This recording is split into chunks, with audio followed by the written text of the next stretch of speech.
12,000 to 9,000 BCE, time before counting, when movement followed water and season. Before cities, there were no fixed places. Movement followed water, plants, and animals. Paths shifted, camps dissolved and reformed. Nothing remained long enough to require permanence. The land did not belong to anyone. It was crossed, paused upon, and left behind. Rivers marked direction, not boundary. Hills offered shelter, not ownership. Time was not counted, it was noticed. Light changed, air cooled, rain arrived and withdrew. These patterns repeated without names. Groups stayed together while conditions allowed it. When resources thinned, they separated. Rejoining was expected. Separation was not loss.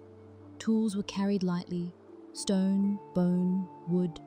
Objects served a purpose and were abandoned when no longer useful. Accumulation created burden, not security. Fire was maintained rather than controlled. It moved with the group.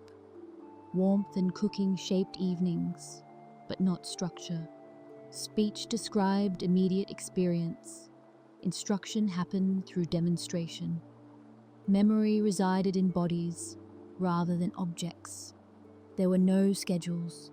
Activity followed opportunity. Hunger prompted movement. Fatigue prompted rest. The rivers flooded beyond expectation. Water spread across wide plains, then receded. What remained nourished plants and animals alike. Humans followed what returned. Knowledge developed through repetition. Where animals crossed, where water lingered, which plants reappeared. Nothing required record keeping. Nothing demanded storage beyond the moment. Life adjusted continuously, without accumulation. This world did not feel temporary, it felt sufficient. Gradually, pauses lengthened. Certain places drew repeated return. River bends, marsh edges, elevated ground that remained dry after floods. These returns were not planned. They emerged through familiarity. The land became recognizable. Seasonal rhythm grew clearer. Cold periods passed, warmth returned. Animals migrated predictably.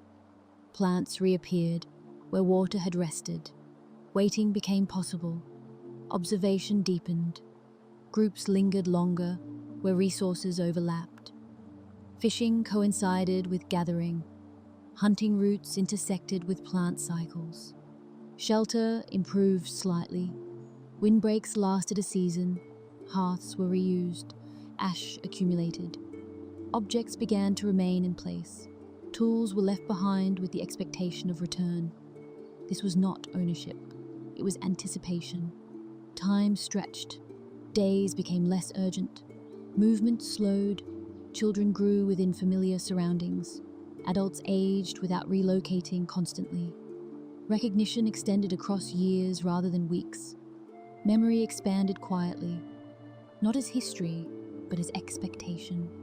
The land itself became a reference, not measured, not mapped, but known. There were still no boundaries, still no names carved into place, but attachment formed through repetition. Nothing yet resembled settlement. Nothing required organization beyond cooperation. This was not a beginning, it was a deepening. Stillness increased without intention. The rivers continued to flow, people continued to follow. Change arrived without announcement.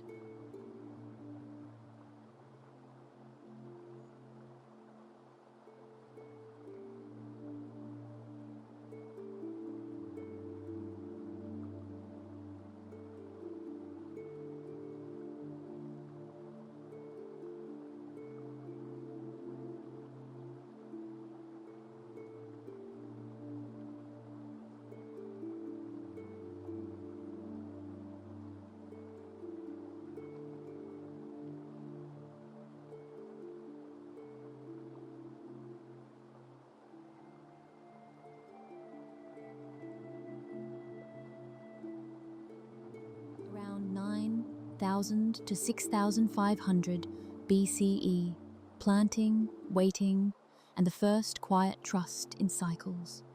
Waiting began to change. Some seeds were no longer only gathered. They were placed, pressed into soil, covered and left behind. This act did not replace movement immediately. It added pause to it. People remained nearby to observe what followed. Shoots emerged where seeds had rested. Growth followed moisture and light. Failure followed dryness or cold. The outcome was uncertain but repeatable. The same locations were used again.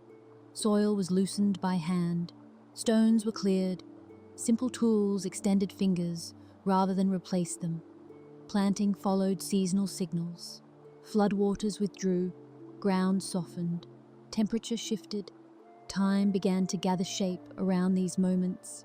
Before planting, after harvest, between growth and rest, the land responded unevenly. Some plots produced more, others failed without clear reason. Observation increased, adjustments followed. Seeds from successful plants were kept, not stored indefinitely, saved with intention. This practice required memory. Which patch, which timing, which plant. Movement slowed further. Groups remained longer near prepared ground. Travel narrowed to familiar routes. Work repeated without urgency. Planting required patience more than strength. Waiting required restraint. Harvest did not guarantee abundance. It offered consistency. Food lasted slightly longer, into dry periods. Loss was spread rather than concentrated. Life remained fragile, but fragility became expected rather than surprising. These changes did not announce themselves. They accumulated quietly. People were still mobile, still responsive, still unbound. But time had begun to return on itself. Seasonal awareness deepened. Cold and warmth were anticipated. Rain was watched for. Dryness was endured with preparation rather than movement alone. Calendars did not exist. Memory provided sequence. The year became familiar without being measured. Tasks aligned with environmental rhythm. Clearing followed flooding. Planting followed cooling. Harvest followed ripening. Idle periods appeared. Waiting was no longer absence of work. It was part of it. Shelters remained in place longer. Storage pits appeared. Grain was protected from moisture and animals. This required trust. Trust that return would occur. Trust that waiting would be rewarded. Communal effort increased. Fields were prepared together. Harvest required multiple hands. Timing mattered. Disagreements occurred. Resolution favored continuation. Abandonment risked loss. Children learned seasonal patterns early. Observation preceded instruction.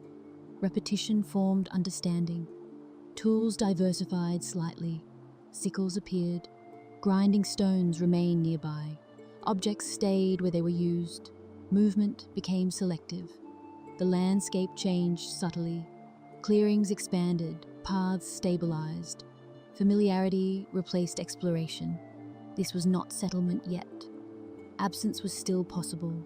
Departure still occurred. But return became expected. Seasonal time shaped attention. Planning emerged without abstraction. Memory extended across years. The land was no longer only followed. It was awaited. Nothing here required authority. Coordination emerged through shared dependence. The future became shorter and clearer.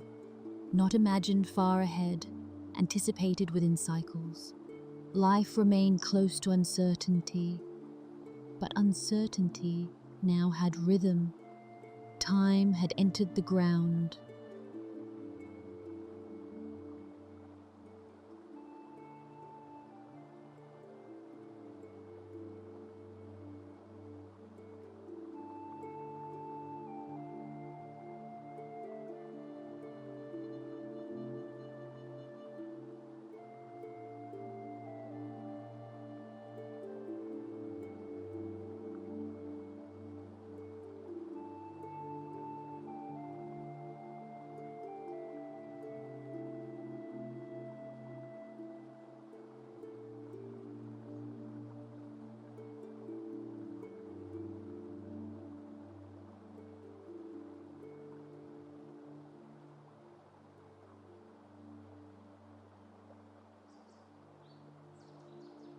Around 6,500 to 5,000 BCE, vessels, hearths, and daily life gaining form. Clay was already present. It lined riverbanks.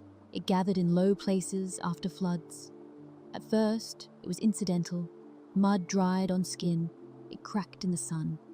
Gradually, it was handled with intention. Clay was pressed, folded, turned. Moisture was adjusted by touch rather than measure.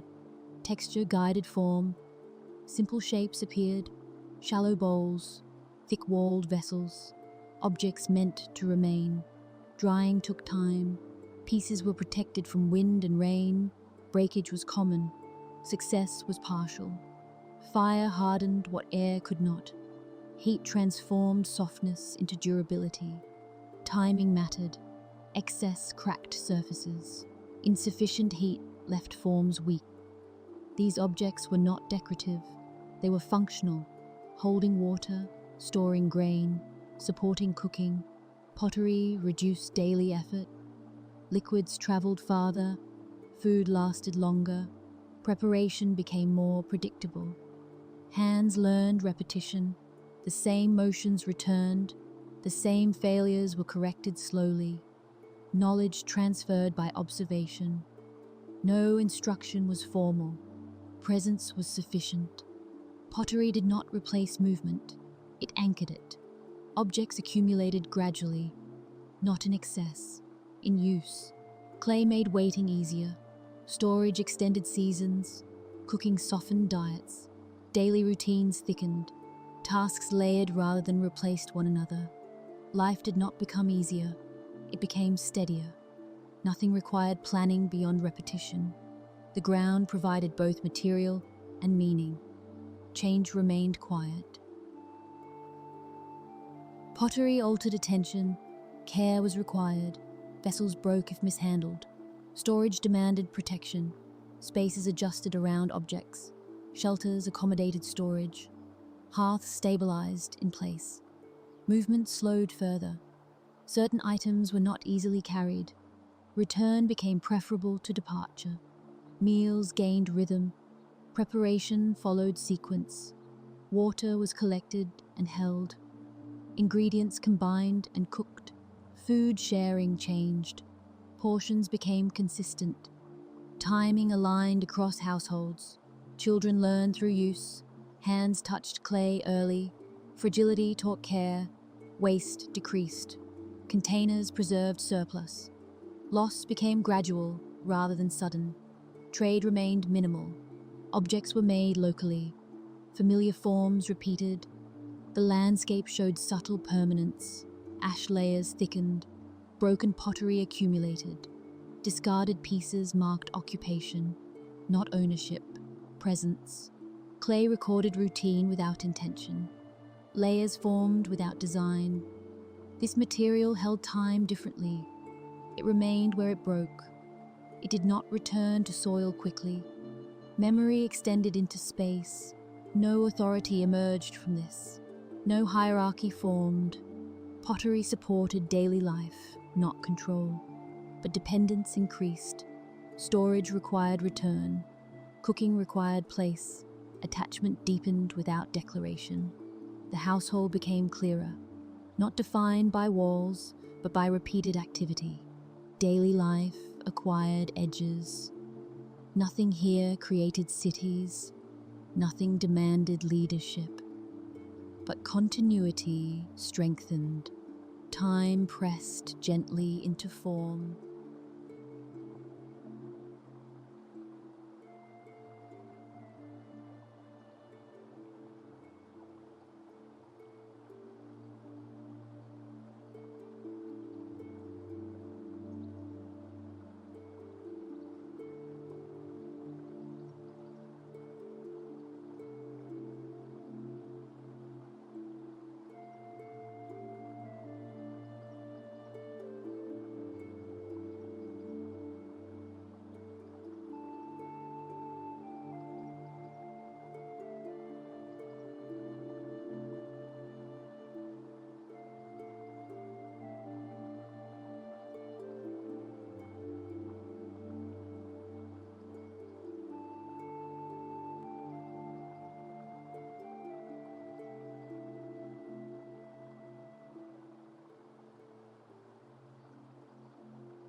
Around 5000 BCE, water did not remain where it fell.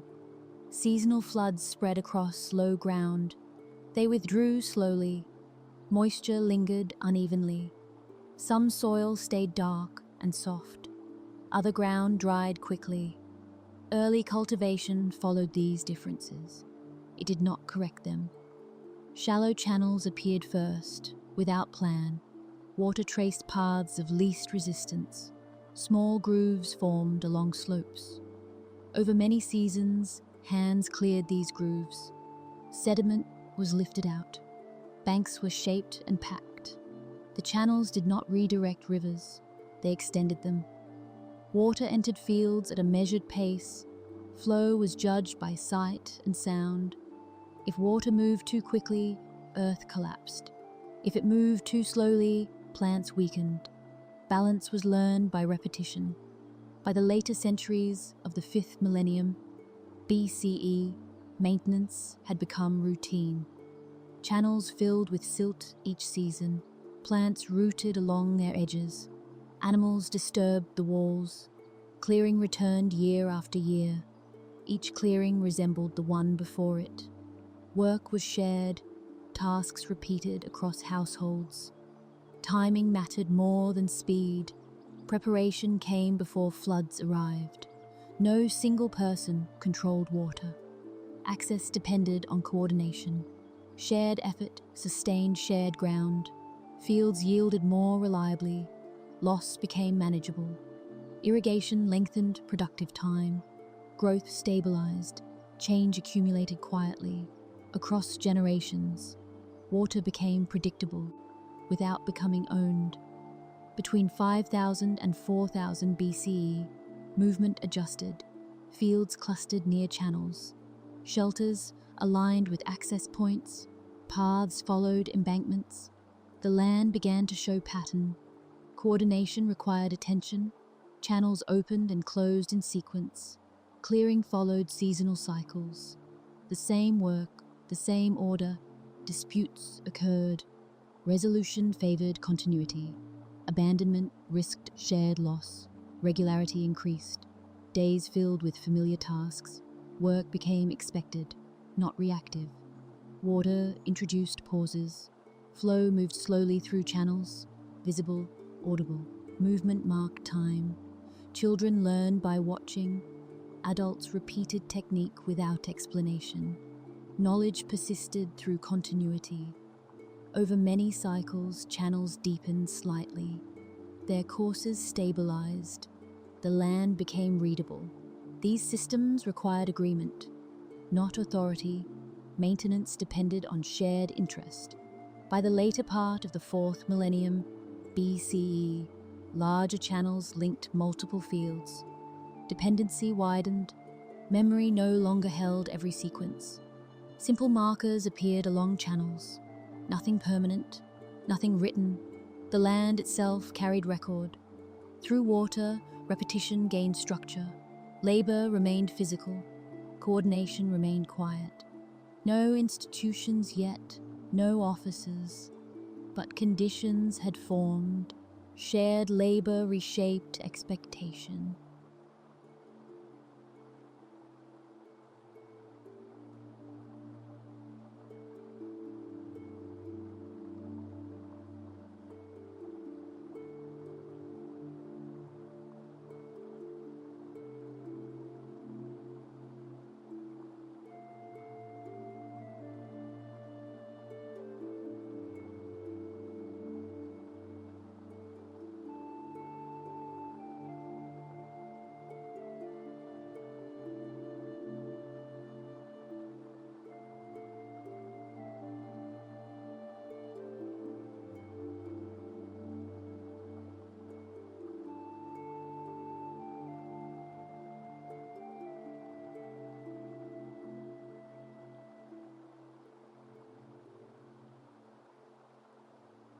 Around 4000 BCE, settlement began to thicken.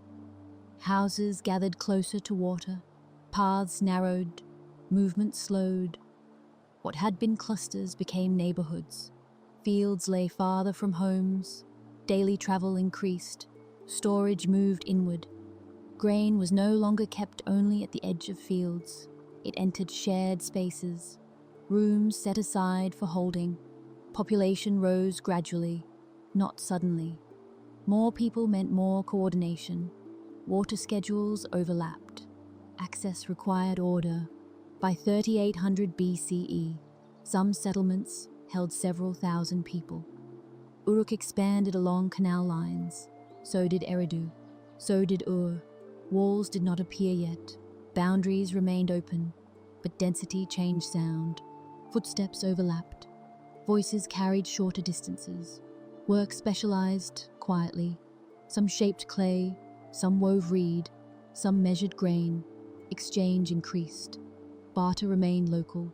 Movement remained slow. Evenings compressed. Light clustered. Smoke rose thicker. The settlement no longer slept as one. Time felt different inside density. Days shortened. Rhythms layered. The village became something else. Not yet a city, but no longer only a settlement. By 3500 BCE, Uruk crossed a threshold. Its population exceeded 30,000. Space reorganized. Canals divided districts.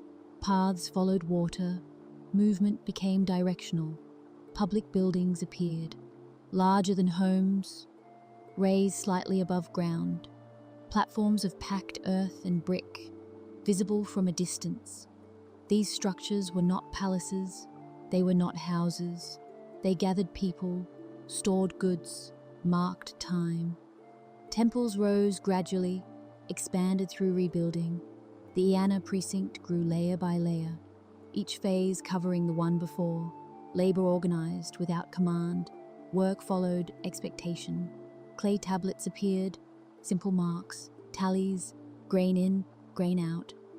Writing began as memory assistance, not literature. The wheel turned in workshops, the true wheel, spinning clay. Transport followed. Carts replaced carrying. Speed increased slightly. Effort redistributed. By 3200 BCE, Uruk influenced distant regions. Styles spread, techniques traveled. Yet the city remained quiet at night. Oil lamps flickered, footsteps softened. Uruk was large, but it breathed slowly. The city had formed, not through decree, through accumulation.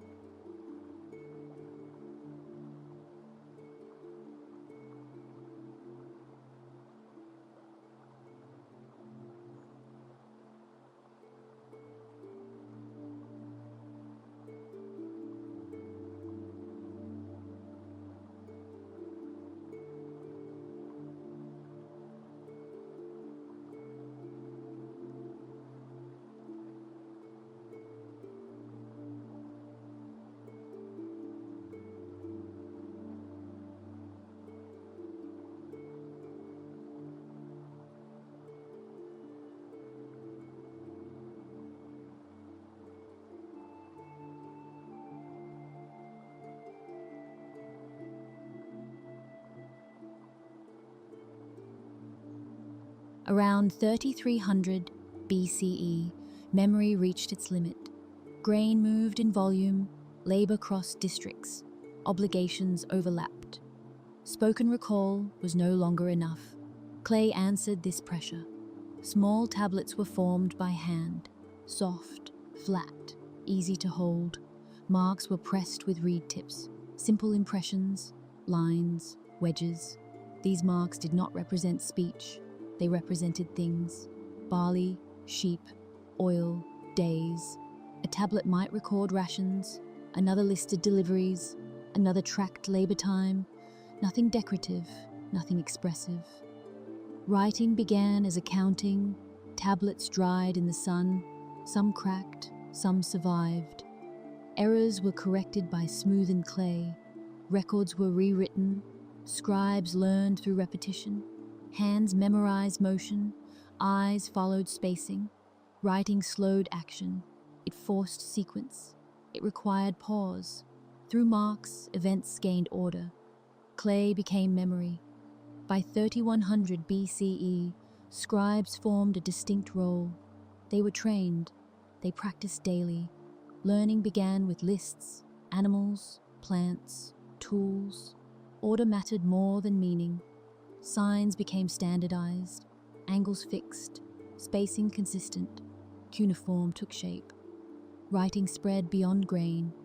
Names appeared, places, dates. Time entered record. Tablets moved into storage rooms, shelves of packed earth, rooms kept dry, archives formed unintentionally, one tablet beside another, then another.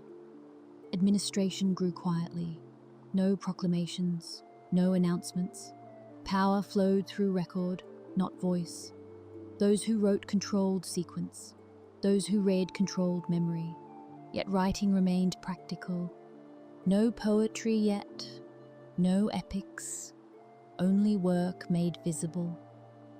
By 3000 BCE, cities depended on clay. The city spoke through tablets, and clay answered back with permanence.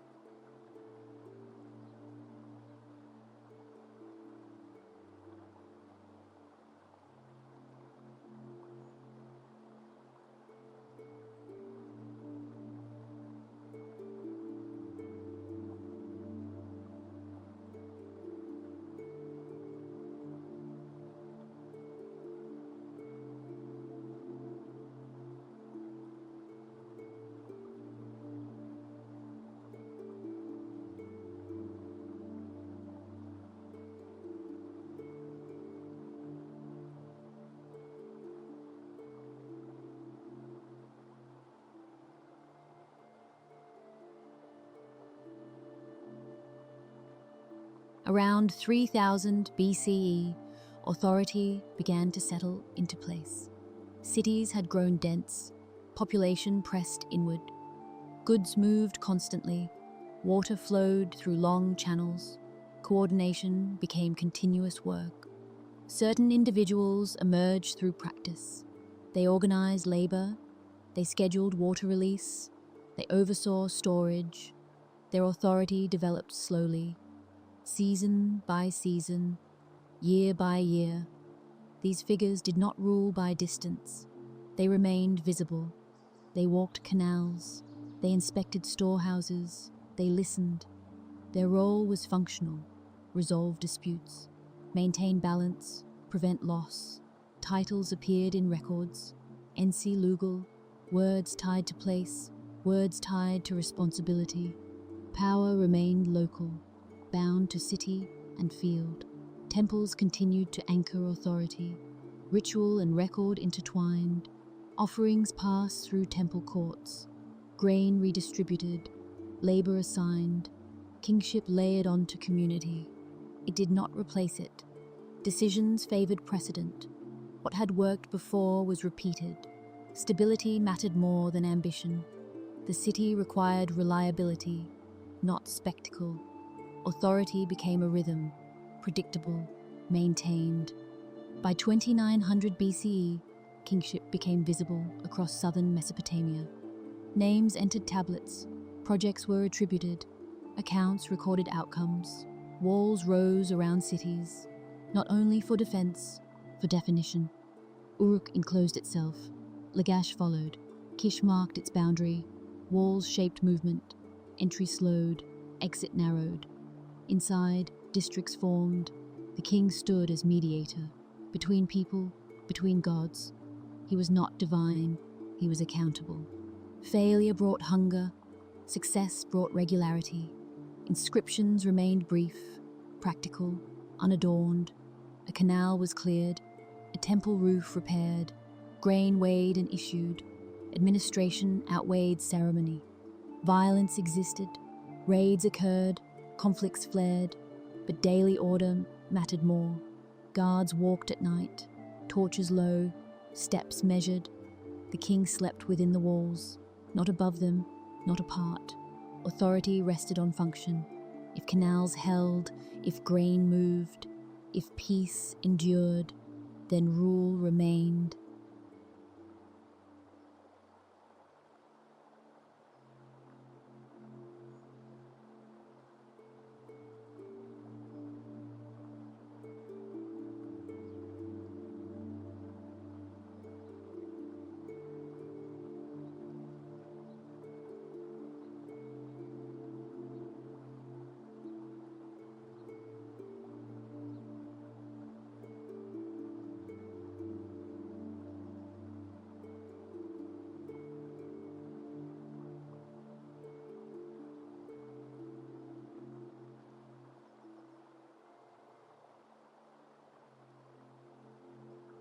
Around 2800 BCE, cities began to press against one another. Canals extended outward, fields overlapped, boundaries blurred. What had once been distance became contact. Cities shared rivers, they shared floodplains, they shared risk. Disputes arose over water timing, over field access, over damaged embankments. Record replaced memory. Tablets preserved claims.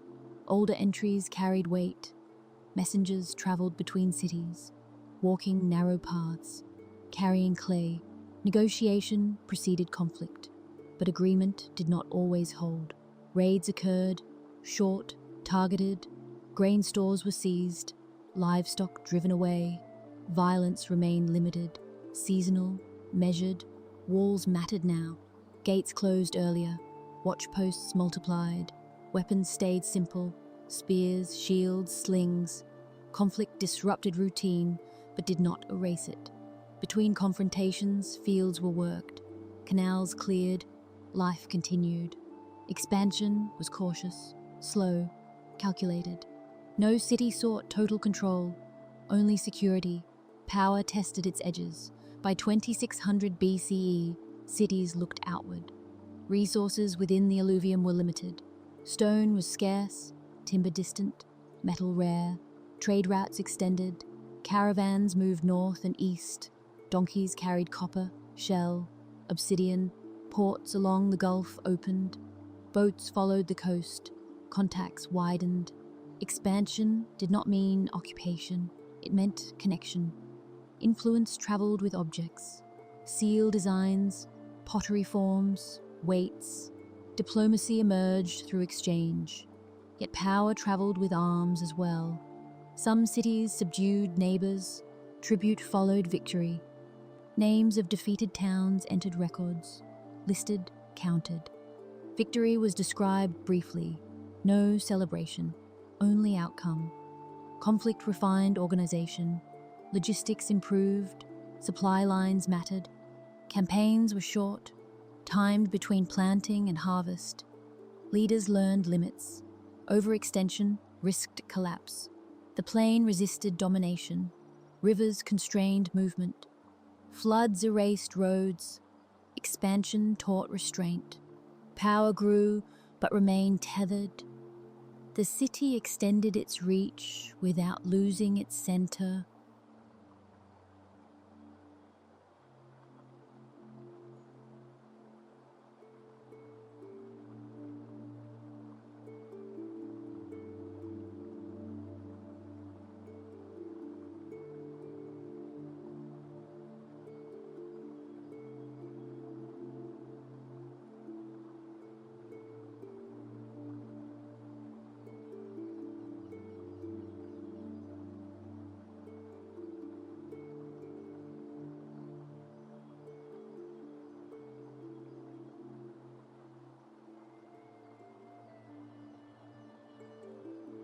Around 2700 BCE, names began to last longer than lives.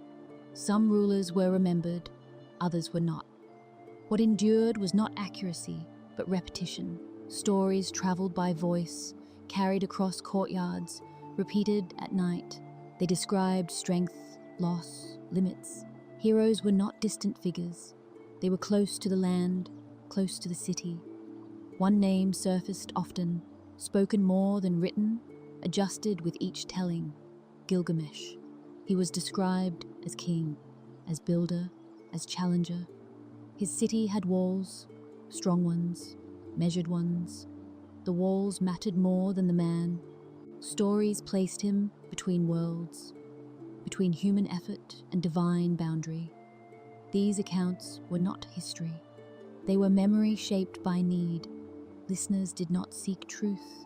They sought recognition. The stories explained power. They explained grief. They explained why life did not last. They were told slowly, repeated deliberately. No single version existed. Meaning settled through variation. Through story, experience gained form. By 2400 BCE, some stories were pressed into clay. Words fixed what voices had carried. Tablets recorded fragments, scenes, episodes. The order varied. The message remained. Kingship had limits, strength faded. Friends were lost. The natural world resisted control. Floods returned. Forests ended. Death arrived. These were not warnings. They were acknowledgements. Writing preserved them, not to teach, but to hold. Scribes copied carefully, line by line, mistakes corrected. The act of copying mattered as much as the content. Memory became portable. Stories crossed generations intact. They did not change behavior. They softened understanding. People listened and recognized themselves. Epic did not replace labor. It accompanied it. Fields were still worked. Canals maintained. Markets opened. But now, at the edge of the day, words remained. History did not sleep. It listened. Through repetition, the past stayed near, not as record, as presence.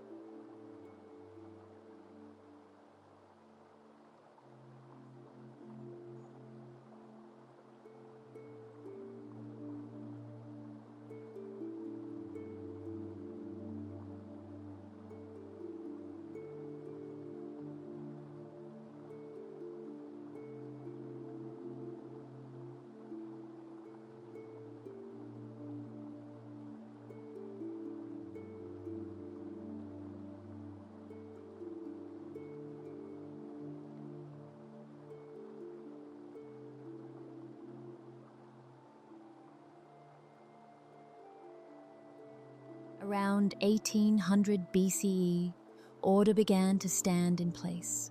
Not spoken, not remembered only by voice, seen. Stone held words that did not move. They were placed where people passed, near gates, near temples, near markets. People encountered them without stopping, day after day, season after season.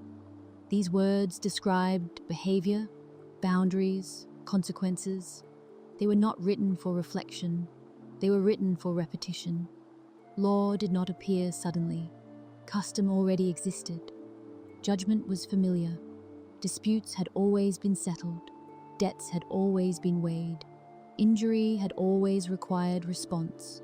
What changed was permanence. Decisions were no longer only recalled. They were displayed. Displayed meant remembered, even when memory failed. People passed them daily, stopped briefly, moved on. Most could not read them. That was not required. The presence mattered. Stone did not argue, it waited. Law was not gentle, it was regular. It did not ask intention, it recorded outcome. Damage required repair, debt required settlement. Disorder required response. These expectations repeated until they felt natural. Children grew up beneath them. Adults aged beside them. The city absorbed them without discussion. This system reduced uncertainty, not conflict. People still argued, still failed, still lost, but expectations stabilized. The city learned what followed what. Predictability became security. Routine deepened. Over the years that followed, laws settled into daily movement. By this time, Babylon had weight. Walls enclosed it. Canals fed it. Trade passed through it. Laws supported rhythm. Markets opened at familiar hours. Weights were checked. Measures compared. Agreements were spoken with reference already assumed. Contracts formed slowly, pressed into clay, stored. Disputes moved toward procedure. Witnesses mattered. Records mattered. Memory shifted again. Clay tablets multiplied. Cases were noted. Outcomes repeated.